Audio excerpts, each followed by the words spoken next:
Bom, eu saúdo você com a gloriosa paz do nosso Salvador, o Cordeiro, aquele que deu o seu sangue e a sua vida para nos salvar, nos resgatar do império das trevas.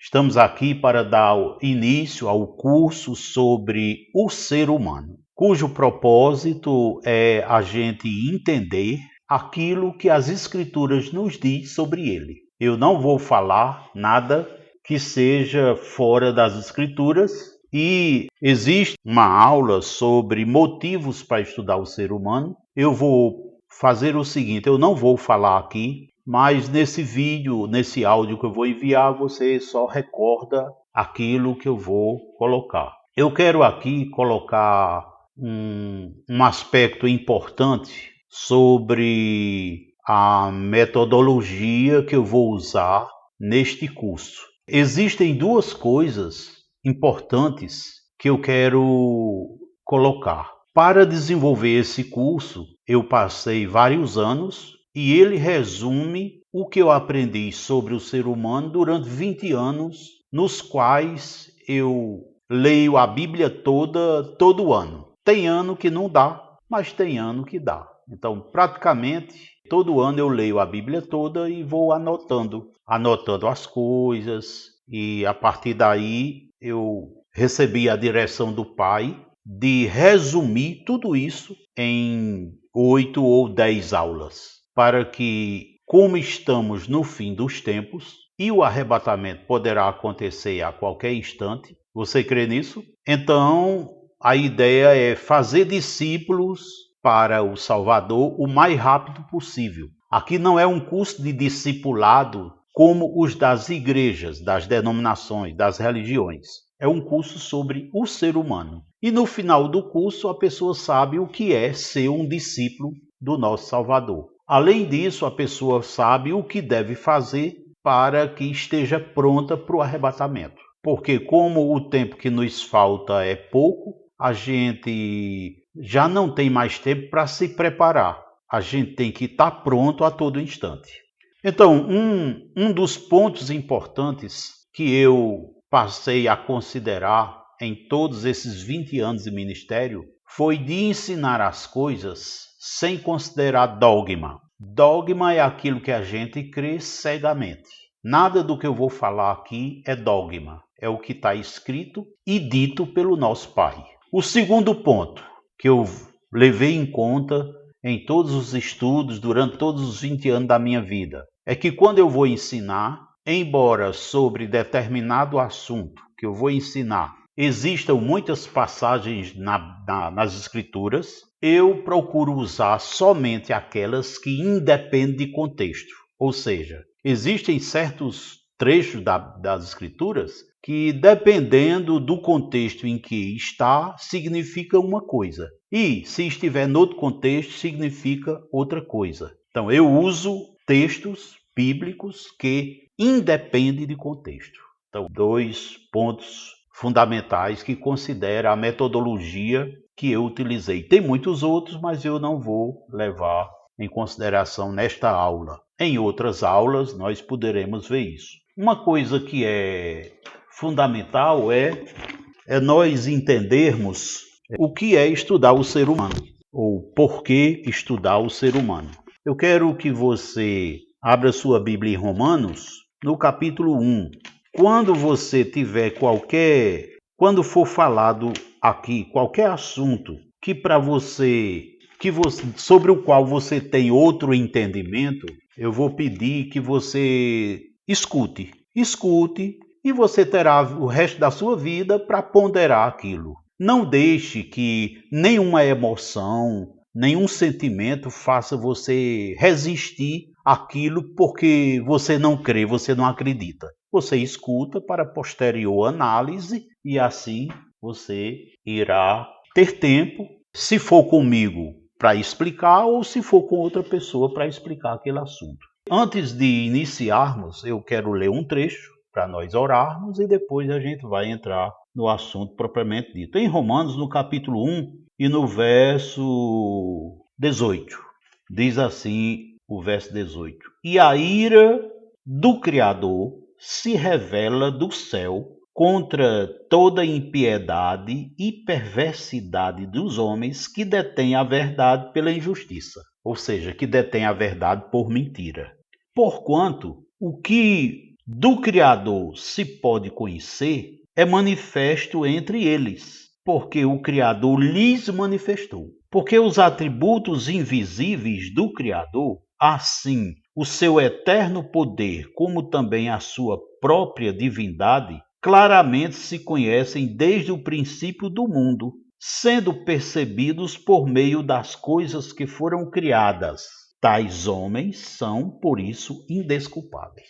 O que é que a palavra está dizendo aqui? Que a pessoa que não procura dar crédito à existência e às coisas do alto a partir daquilo que o Criador criou é indesculpável. Por exemplo, duvidar que foi ele quem fez os mares. É indesculpável uma pessoa dessa. Duvidar que foi ele quem fez as montanhas, que criou o céu. E o mais importante é não procurar conhecer os atributos dele, olha só, atributos invisíveis. Os atributos invisíveis dele devem ser claramente reconhecidos por meio das coisas criadas. Os atributos invisíveis dele, o que ele é soberano, onipotente, onisciente, onipresente, justo, fiel, verdadeiro, puro, santo, perfeito. Ele é o Altíssimo, o que era, o que é, o que há de vir. Tudo isso aí a pessoa pode entender olhando para o que ele criou. E onde é que está a expressão de tudo isso relacionado com ele? Algumas coisas nas florestas, outras no céu, nas nuvens, isso que os nossos olhos veem. Mas todos esses atributos dele podem ser conhecidos estudando alguém que ele criou à sua imagem e conforme a sua semelhança. Ou seja, estudando o ser humano, que é algo terreno, nós podemos conhecer as coisas celestiais. Por quê? Porque esse ser terreno, ele é a imagem, foi feito para ser a imagem e conforme a semelhança do Criador. Muito bem, então nós vamos estudar o ser humano. Esse curso é formado de 3 blocos, 3 módulos. O primeiro módulo é a perfeição, o segundo módulo é a imperfeição do ser humano e o terceiro módulo é a restauração do ser humano. Esses 3 módulos são divididos em 8 capítulos, 8 aulas. Na primeira aula nós vamos ver quem criou o ser humano, os atributos importantes dele. Na segunda, nós vamos ver de que espécie, que tipo de ser é o ser humano. Na terceira, como foi que ele fez o ser humano e como ele ordenou que os seres humanos fizessem outros seres humanos. Na quarta, como funciona um ser humano perfeito. Na quinta, como funciona um ser humano imperfeito, com defeito, entre aspas. Na sexta, como se conserta o defeito de um ser humano. Na sétima, quais são as características de um ser humano consertado. E a oitava, o futuro de um ser humano consertado. Então, esses capítulos, essas aulas, eu assim preparei porque são a direção que o Pai nos deu. Nós vamos entender 2 coisas hoje. Eu espero que cheguemos a conseguirmos cumprir essa parte. A primeira parte desse encontro de hoje é sobre o Criador. Ele tem um plano e o plano dele se resume basicamente em que o amor se prolifere, se espalhe por toda a terra, encha o céu e se espalhe por toda a terra. A palavra diz em 1 de João, capítulo 4, nos versos 8 e 16, que ele é amor. Ele é amor. Eu quero ler com você esses 2 versículos, porque eles são base para o conhecimento dele. 1 de João, capítulo 4, nos versos 8 e 16. Você pode ler Então, ele é amor significa que ele não só tem amor, ele é amor. Nós temos uma expressão nas escrituras muito interessante que fala assim, que o homem é pó e ao pó tornará. Então, nesse sentido, Iarro não é pó, ele é amor. A essência da composição dele é o amor. Tem um material sobre amor riquíssimo, é um livro que nós escrevemos, se você quiser depois eu posso disponibilizar,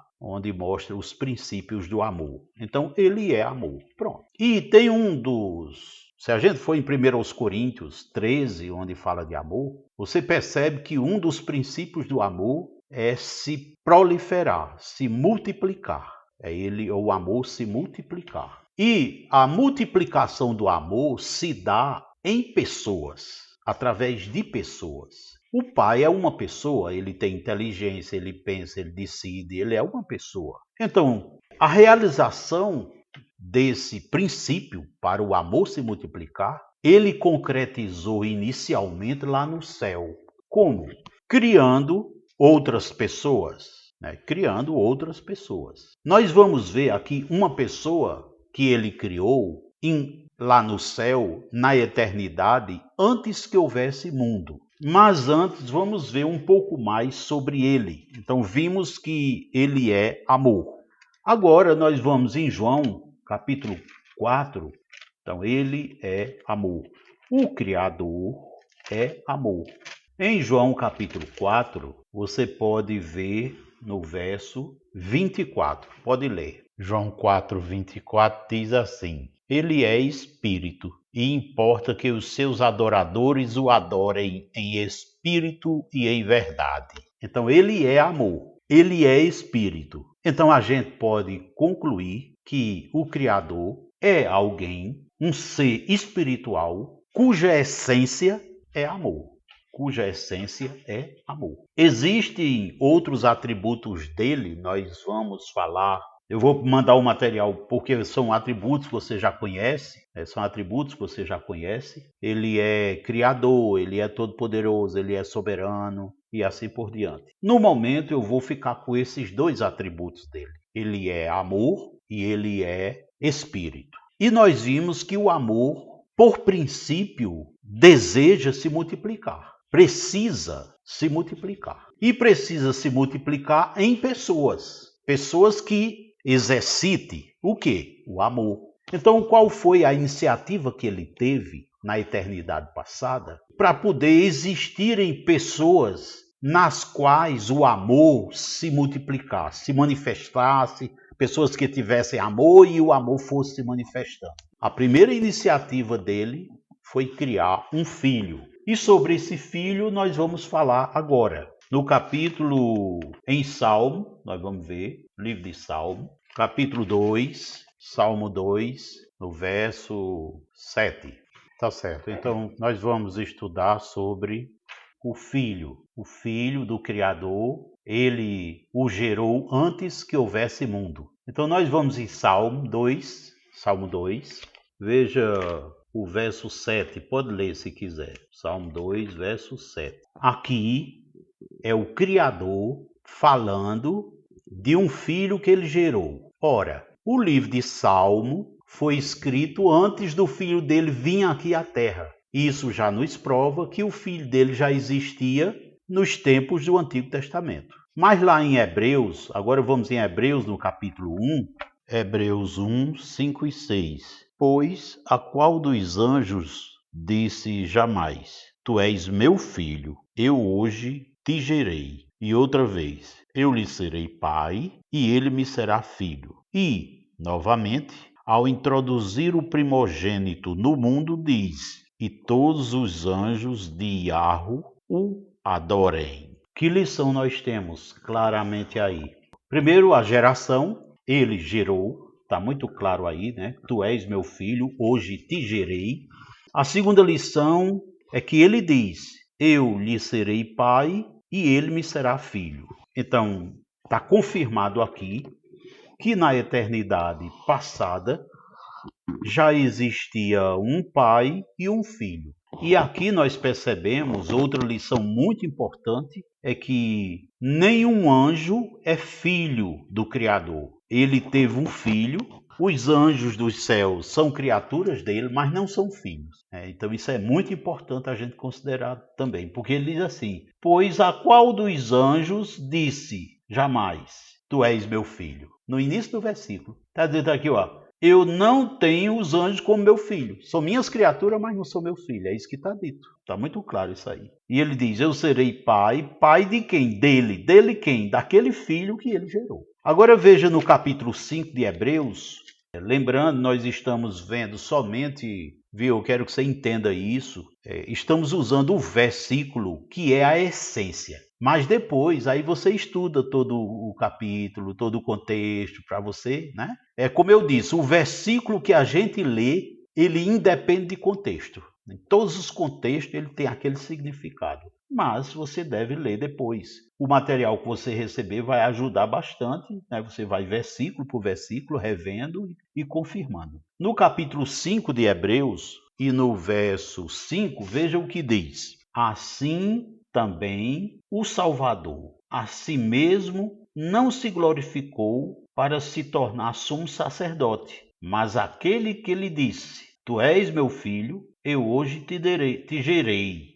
De novo aqui, confirmando. Mas vamos em frente. Nós estávamos vendo que o Pai criou um filho na eternidade passada e que já deu para você entender que o Pai realmente decidiu criar um filho na eternidade passada.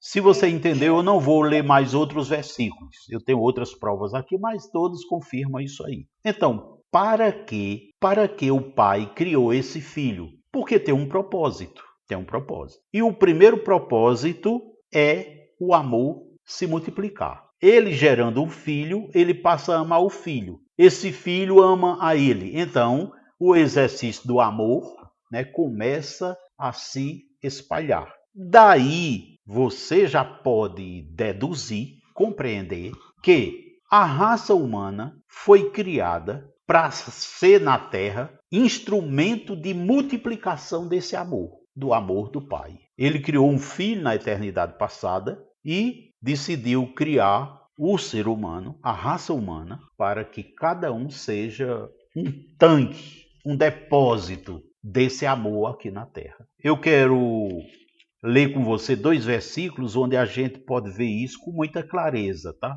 Em Atos, agora vamos lá em Atos, capítulo 7, no verso 48. Atos 7, 48 diz assim: portanto, não habita o Altíssimo em casas feitas por mãos humanas, como diz o profeta. Ele fez o ser humano na terra para ser o quê? A habitação do Pai, não é isso? Já deu para você entender isso? Ora, se o ser humano foi feito para ser a habitação do Pai, como deve ser exercitada a vida desse ser humano? Com base em amor. Então, o amor é para ser a essência do pensar, do falar e do fazer humano. Se você for ver agora no 17, veja capítulo 17 de Atos, isso se confirmando, você veja os versos... Veja o verso 24 até o 26. Atos 17, de 24 a 26. O Criador, que fez o mundo e tudo o que nele existe, sendo ele Criador do céu e da terra, não habita em santuários feitos por mãos humanas, nem é servido por mãos humanas, como se de alguma coisa precisasse, pois ele mesmo é quem a todos dá vida, respiração e tudo mais. De um só fez toda a raça humana, para habitar sobre toda a face da terra, havendo fixado os tempos previamente estabelecidos e os limites da sua habitação. Olha só, essa parte aí. Fez toda a raça humana para habitar sobre a face da terra. Para ser o que aqui na terra? Cada ser humano? Morada dele. E fazer o quê? O amor se multiplicar. Então, cada ser humano foi construído pelo Pai, pelo Criador, para ser uma morada dele. E nessa morada, ele derramar o amor dele em cada ser humano e cada ser humano fazer o amor se multiplicar na terra. Se você for agora em Romanos, capítulo 5, leia o verso 5. Romanos 5:5. Romanos 5:5. Ora, a esperança não confunde, porque o amor de Yahweh é derramado em nossos corações pelo Espírito Santo, que nos foi outorgado. Pronto, então tá aí a prova. O amor chega ao ser humano vindo de onde? Do Pai. E ele chega a nós através de quem? Do Espírito do Pai. Portanto, nenhum ser humano tem amor de si mesmo. Um ser humano, para amar, depende da torneira. Qual é a torneira de amor? É o Pai. Então é preciso nós entendermos isso. Então qual é o mínimo dos mínimos que um ser humano deve fazer na Terra? Se disser assim, não, eu tenho uma missão na Terra, eu vim fazer alguma coisa nesse mundo. O que é? Amar. Sendo que, para eu amar, eu dependo de uma fonte de onde vem o amor para eu poder amar. Você está entendendo? Então nós dependemos do Criador para que o nosso coração tenha amor por Ele e pelo próximo. É por isso que Ele é soberano, que Ele não dá o direito de nenhum ser humano dizer assim, eu creio nisso, eu vou conseguir, isso é babá. Não. Em tudo nós dependemos dele. Até para amar nós dependemos dele. Então, veja só, uma lição importante. O ser humano foi feito para ser uma morada do Criador na Terra. E o ser humano foi feito para espalhar o Criador, a sua essência aqui na Terra. E a essência dele é amor. Então, nos meus atos de pensar, falar e agir, eu tenho que expressar em tudo esse amor. Nós nos apegamos muitos a um trecho bíblico que tudo que devemos fazer, façamos para a glória dele, não é? Temos que fazer para a glória dele. Pois bem, isso revela o fato de ele ser soberano. Então, se eu preciso amar, eu dependo dele, porque ele é a fonte de amor. E o filho dele nos prova isso. Quando o filho dele esteve aqui, eu não vou ler esse versículo, mas você conhece, o filho dele, o pai, e o filho ama o pai e o pai ama o filho. Lembra disso lá no livro de João? O filho ama o pai e o pai ama o filho. E ele diz mais em João também, capítulo 17, e aquele que ama o pai... você leu, inclusive, em 1 de João. Quem ama o Pai, quem ama o Criador, permanece nele, porque ele é amor. Entendeu? Você, inclusive, já leu esse versículo aí. Muito bem. Então, primeira lição. O Pai é Espírito e é amor. Segunda lição. O Pai criou um filho, lá na eternidade passada, para que ele se exercitasse no amor com esse filho. Terceira lição. O Pai criou o ser humano para que esse amor se multiplicasse na Terra, enchesse a Terra. Então, hoje existe cerca de 8 bilhões de pessoas no planeta. Cada um desses seres humanos foi feito para ser um ser que exercita a essência do Pai na Terra, que é o amor. Muito bem. Mas quando foi que esse filho dele foi criado? É bom a gente ter uma referência aí para ter noção. Quando foi que esse filho dele foi criado? No livro de João, nós temos uma pista, tá? Nós temos uma pista sobre o tempo, a era, sei lá, um período. João, capítulo 17. Não é proibido dar glória, viu? Se sentir no coração vontade de dar glória, dê. Mesmo que o computador desligue, dá aí mesmo onde tiver. Em João 17, no verso 5, diz assim: E agora, glorifica-me, ó Pai, contigo mesmo, com a glória que eu tive contigo antes que houvesse mundo. Então ele foi criado quando? Gerado quando? Agora é importante não é só saber que ele foi gerado antes que houvesse mundo, é que ele vivia num relacionamento glorioso, ou seja, de muito amor. Isso se confirma que ele vivia num relacionamento de muito amor no verso 21. Olha só, a fim de que sejam um, como és tu, ó Pai, em mim e eu em ti, também sejam eles em nós, para que o mundo creia que tu me enviaste. Né? Então aqui nós percebemos claramente que existia um relacionamento de amor entre o Pai e o Filho. Então ele não só foi criado, como foi criado para viver num relacionamento de amor com o Pai. No verso 23, também se confirma: eu neles e tu em mim, a fim de que sejam aperfeiçoados na unidade, para que o mundo conheça que tu me enviaste e os amaste, como também amaste a mim.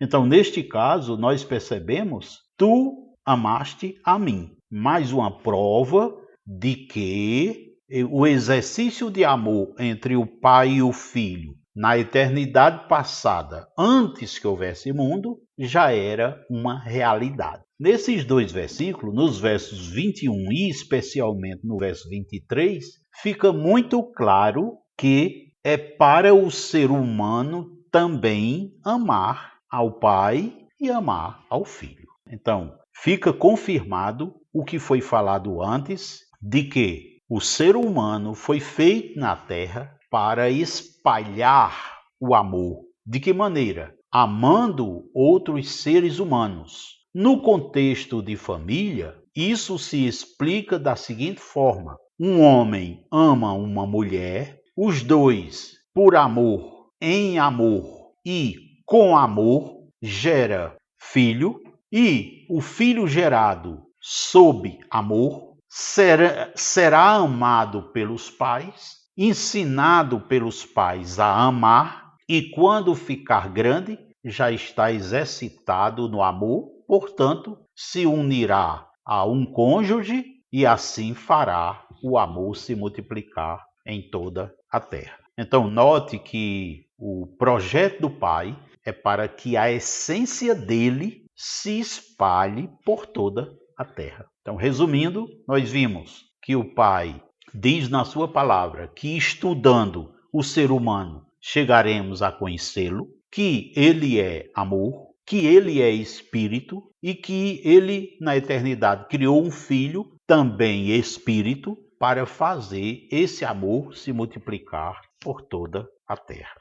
Louvado seja Yahweh, em nome de Yahushua. E ele diz também, é muito importante, no verso 24, Pai, a minha vontade é que onde eu estou, estejam também comigo os que me deste, para que vejam a minha glória, que me conferiste, porque me amaste antes da fundação do mundo. Mais uma vez provado que o Filho, criado pelo Pai, foi feito antes da fundação do mundo. Isso é fundamental. Então, em João 17, nós vimos no verso 5 que ele foi criado antes da fundação do mundo. No verso 21 está dito, agora o 23, eu neles e tu em mim, a fim de que sejam aperfeiçoados na unidade, para que o mundo conheça que tu me enviaste e os amaste, como também amaste a mim. Então, mais uma prova aí de que o amor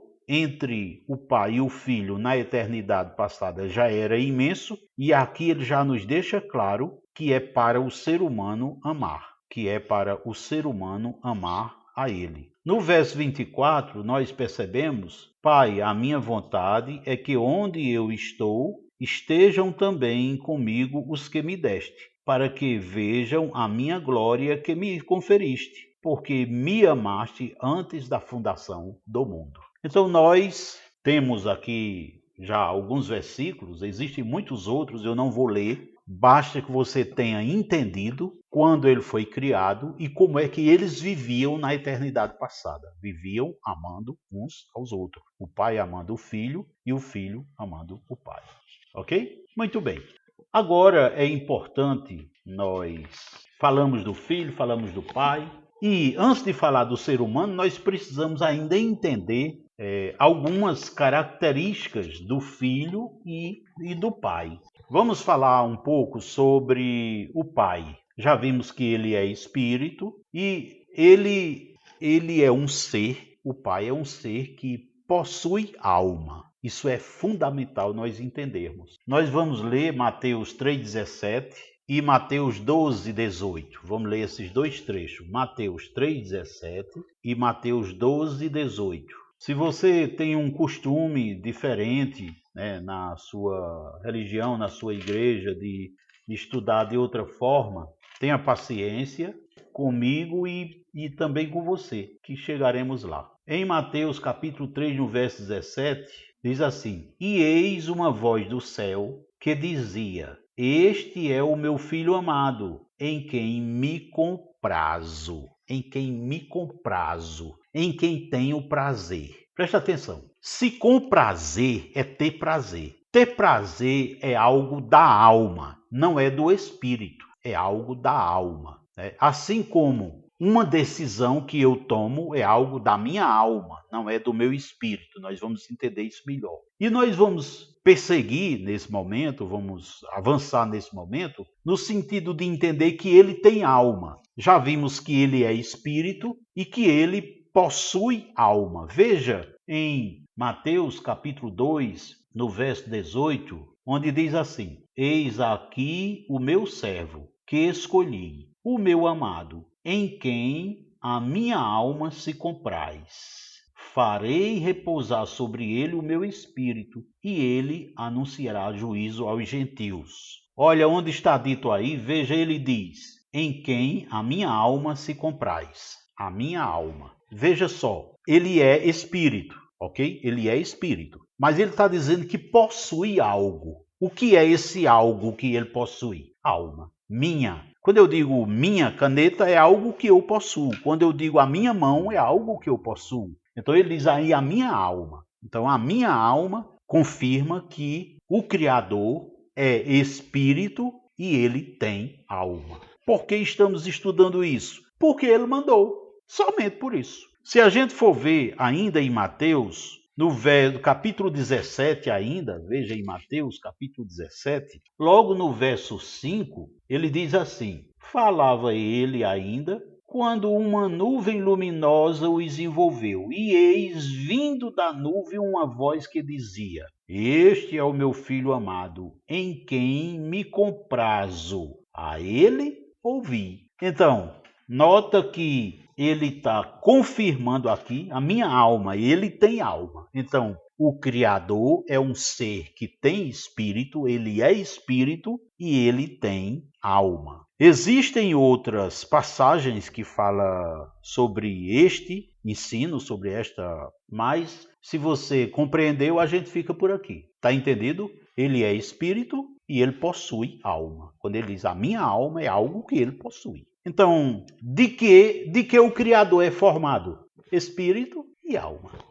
De que o Filho dele é formado? Espírito e alma. Ele tem carne? Não. Ele tem corpo? Não. Quer dizer, o Criador ganhou o corpo depois, mas lá na eternidade passada, ele tinha espírito, ele é espírito e tinha alma. Ok? Então, se você entendeu isso aí, nós vamos avançar, tá certo? Quero analisar com você uma coisa que é fundamental aqui, é que ele é soberano, ele é espírito, ele é amor, e agora nós vamos ver que ele é soberano. Abra em Provérbios capítulo 16, Provérbios 16, versos 1 e 9. Você pode pensar no que quiser? Pode. Eu posso pensar no que quiser? Posso. Agora, eu posso fazer o que eu quiser? Não. É aí que está. Por quê? Porque qualquer plano que eu fizer tem que passar pelo crivo dele. Tem que ser aprovado por ele. Por quê? Porque a palavra final vem dele. A autorização vem dele. A permissão vem dele. Então, veja só, o ser humano pode fazer planos, mas o ser humano só executa os planos que ele quiser. Então, daqui é que nós entendemos que o nosso Criador é soberano. Eu creio que disso você já sabia, né? Que ele faz o que quiser. Uma pessoa soberana é alguém que toma decisão sem precisar pedir permissão a ninguém. É uma pessoa que não depende de ninguém para ter o que quiser, para ser o que quiser e para poder fazer o que quiser. Isso é uma pessoa soberana. Então nós perguntamos a nós mesmos agora: nós somos soberanos? Não, não somos. Nós temos limites. Ele nos dá o direito de pensar, de planejar, mas tem nosso limite. E aí essa pergunta a gente estende ao filho dele. O filho dele é soberano? Não, porque o filho dele se submete ao pai. Ele disse aqui várias vezes, eu vim aqui fazer a vontade do meu pai, eu vim aqui me submeter ao pai, eu faço a vontade do pai, eu só faço o que o pai manda, eu só faço o que o pai ensina, né? E ele diz que a glória é do pai, né? Adora o pai.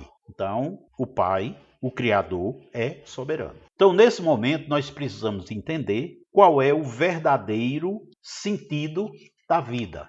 Eu quero concluir este primeiro momento mostrando isso, qual é o verdadeiro sentido da vida. Tem muitas pessoas que estão no Evangelho faz muito tempo, muitos anos, mas pergunta a ele, qual é o sentido da vida? Diga aí, fala claramente qual é o sentido da vida. Muitos não sabem falar. Muitos não sabem nem explicar o que é salvação. Mas nós vamos ver o que é o sentido da vida no capítulo 1 de Gênesis. Eu vou ler só o verso 28, que já é suficiente para a gente tirar a lição que a gente quer. E o Criador os abençoou e lhes disse, sede fecundos, multiplicai-vos, enchei a terra e sujeitai-a, dominai sobre os peixes do mar, sobre as aves dos céus e sobre todo animal que rasteja pela terra. Observe aqui, sede fecundos quer dizer tenham vocês, porque ele está falando aqui tanto para o homem como para a mulher, sede fecundos,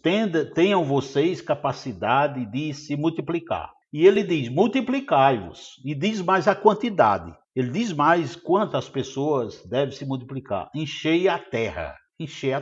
Então note aqui, infelizmente existem algumas religiões inspiradas pelo maligno para dizer que o pai não está dizendo para a pessoa ter muitos filhos. Muito cuidado com os ensinos que estão sendo dados por aí. O pai mandou encher a terra. Se a terra ficasse cheia de gente, ele sabe para que era, para o que iria fazer. Mas pelo que ele já nos falou até agora, você sabe. Para que ele mandou encher a terra? Diga para mim. Para que o pai, o Criador, mandou encher a terra de seres humanos? Para quê? É desejo dele que esse amor se multiplique pouco? Não. É desejo dele que o amor se multiplique o quanto mais possível. Por isso, ele não disse assim, olha, deixa a terra só com metade, só meia. Ele não disse isso, ele disse para encher. E se viesse a encher mesmo? Ele mesmo faria. Se dissesse assim, não tem espaço para nenhuma pessoa, está todo mundo aqui como no Japão, dorme num quartinho de 2 metros por 3 de altura, não sei o quê. Ele saberia o que ia fazer. Eu não sei se seria criar outro planeta para encher lá também, mas o fato é que ele mandou encher. Ora, nós vimos em Atos 17 que ele não habita em casas feitas por mãos humanas, nem habita em casas feitas de parede e tijolo. Ele mandou encher a terra para que cada ser humano seja na terra uma habitação dele. Louvado seja o nosso Criador, o nosso Pai. Ele mandou encher a terra, vou repetir, para que ele estivesse habitando aqui em cada ser humano. Então, qual é o sentido da vida? O sentido da vida é o ser humano ser aquilo para que o Pai designou. Como ele é soberano, ele não permite que o ser humano decida quantos filhos quer ter. Ele não permite que o ser humano decida sobre a multiplicação desse amor na terra. Quando um ser humano diz, eu não quero ter mais um filho, como a palavra diz que um filho é bênção, esse ser humano está dizendo, eu não quero mais bênção, tá bom, já para de bênção para mim. Como ele mandou o amor se multiplicar, quando o ser humano diz, eu não vou ter mais filho, ele está dizendo, não, eu vou torpedear, tolher, bombardear esse projeto do Pai, do Criador, para que o amor não se multiplique na terra. Tem um detalhe. Ele ensinou o que é que faz sentido. Como nós vimos que ele é soberano,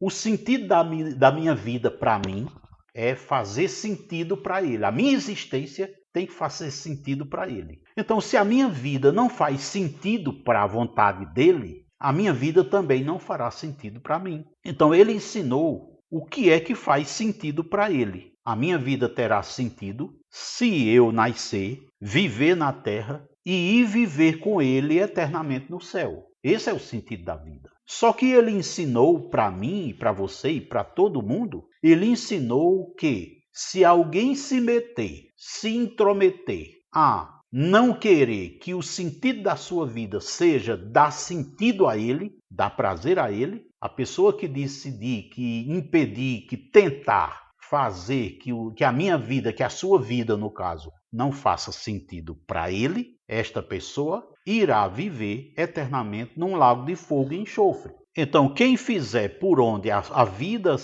der sentido ao Pai, quem fizer por onde a vida der sentido ao Pai, irá viver com ele para sempre. Quem não fizer que a sua vida dê sentido para ele, ele enviará para um lago de fogo e enxofre, onde esta pessoa viverá eternamente. Então, qual é o sentido da vida? É aquilo que o Pai determinou que eu fosse. E o que foi que o Pai determinou que eu fosse? Morada dele na terra, instrumento para fazer o amor se multiplicar. E como é que esse amor se multiplica? No caso de família, vamos trazer agora para o contexto de família. Como é o caso do amor se multiplicar na família? É o marido amando a mulher muito, e agora ama mais ainda, e agora ama mais ainda, e por aí fica? Não, não é isso apenas. É o marido amar a mulher muito, e em amor, com amor e por amor, gerar um ser dentro desse amor, e esse ser que já é amado pelos pais, ser ensinado para amar e, quando crescer, vai fazer esse processo se multiplicar por toda a terra. Então a família foi feita para ser uma instituição que faz o amor se multiplicar na terra. Esta é a missão precípua, quer dizer, principal da família. Então não cabe ao casal definir como será a família em termos de números de pessoas que essa família venha a ter. Isso é da exclusiva autoridade dele. Dele quem? Do Pai,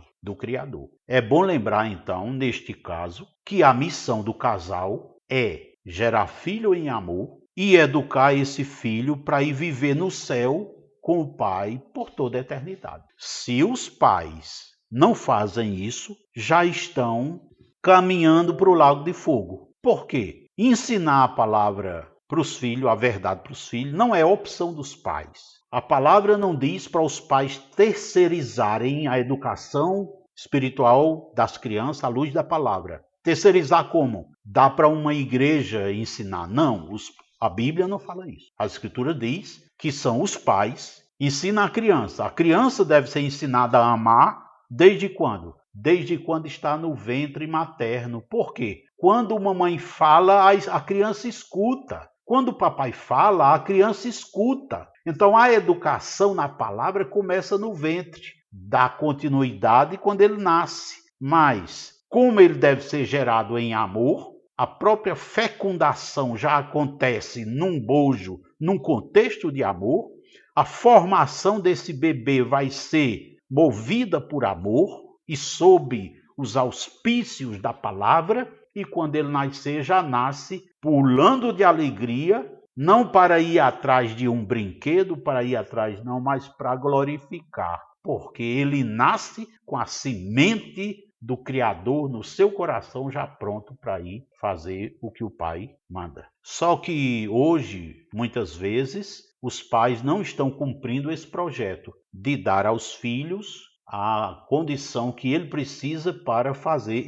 a criança, fazer o amor se multiplicar. Essa parte da criança, nós temos um capítulo sobre isso, eu vou deixar para a aula seguinte. O propósito, nesse momento, foi entender qual é o sentido da vida. Diga para mim, então, qual é o sentido da vida. E ele ensinou qual é o que faz sentido para ele. É o quê? É o ser humano ser morada dele e fazer o amor se multiplicar, ser um instrumento de multiplicação do amor na Terra. Então, recordando aí o que foi que nós vimos, nós vimos muitas coisas. Ok, aí você já vai pensando no seu coração quem seria uma pessoa que você desejaria imensamente que conhecesse esse conteúdo, que conhecesse isso. E vai anotando vai fazendo uma relaçãozinha de pessoas que você ama, que você gostaria imensamente que aprendessem essas coisas, para que no final você, né, possa até você mesma passar essas lições. Eu te dou todo o material, eu vou te fornecer todo o material e aí você pode ir passando para frente. Ou então indica a pessoa,